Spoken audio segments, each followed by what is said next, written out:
Now we had the Birmingham EuroBash 2009, that's the OGAE Eurovision Convention, annually they have that.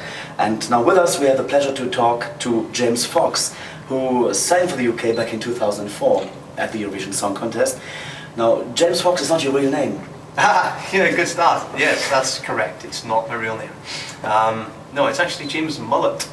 But exactly. So when you can hear a laugh, that's probably why I changed it. No, it's, yeah, it was difficult growing up in school with a name like Mullet, obviously, with the unfashionable 80s haircut being your surname. It was the BBC. When I did a show called Fame Academy prior to Eurovision, and they requested I change my name to something more fashionable. So they actually came up with it. So once you've done a show like that in front of so many viewers, you're stuck with your name then. So I had to stick with Fox. So. How did you come to Eurovision?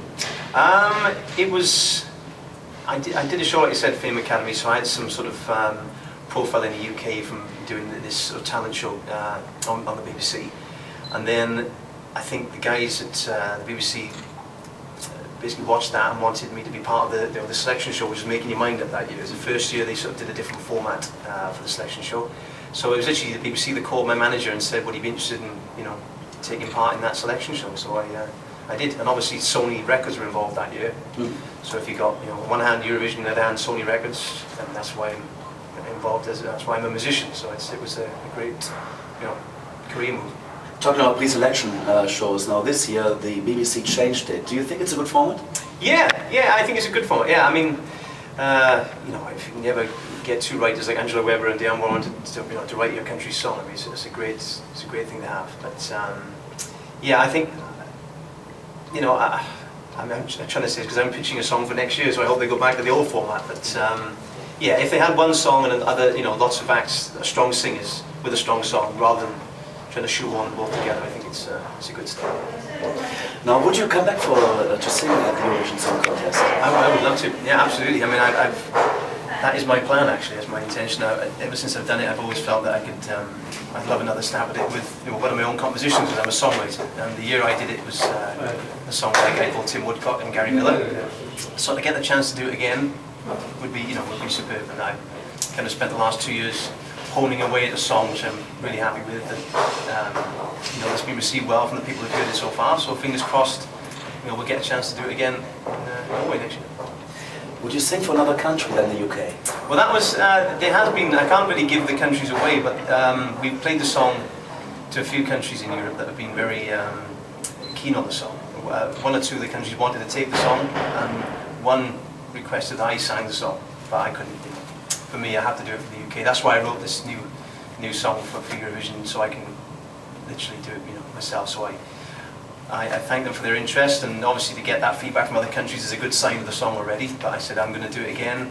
I wrote the song for me and for Great Britain, so yeah, I think that's the thing. When I look at you now, and in 2004, you have changed your image. Why is that? Yeah, well, nature has a lot of things to do with that.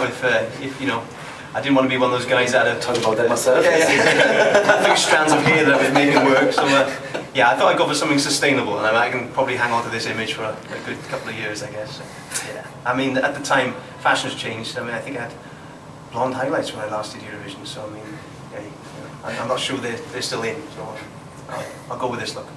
Fantastic. Let's go back to 2004. What are your fun memories of that year? Good and bad. Let's start with the bad ones. The bad ones? Well, I'm not sure really there was a bad one as such. Even, you know, the result is kind of out of your hands. I felt that at the time. All I wanted to do was do the song justice. I mean, I thought the song was a good song. I really didn't think it had a chance of winning. I wanted to put the best performance in that I could. I felt it was a nice song, but never felt like a winning song that was going to set Europe alight. So I was slightly frustrated that no matter how well I do this song, maybe it's not a winning song, you know. So I guess a bad one would be that, but that's certainly not a bad one.